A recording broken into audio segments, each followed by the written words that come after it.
Kalmado na Atila na wala na din yung yabang at di maikakailang nahihiya ka na rin magbaliktaran.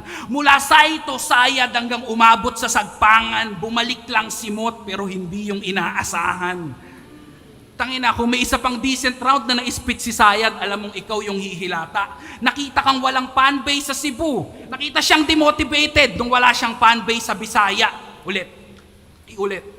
Kung may isang decent round pa na na-spit si Sayad, alam mong ikaw yung hihilata. Nakita kang demotivated nung wala kang fanbase sa Bisaya kasi ikaw yung young kid na crowd favorite pero parang di na yata. Ganyan talaga, wala ng favoritism kapag hindi ka na bata.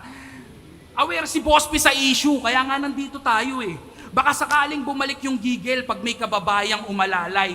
Battle sa inyong hometown, ako pa napili niyong kadamay. Squatting inimbita, parang di na kayo nasanay na kaya kong maging komportable kahit hindi ko to bahay.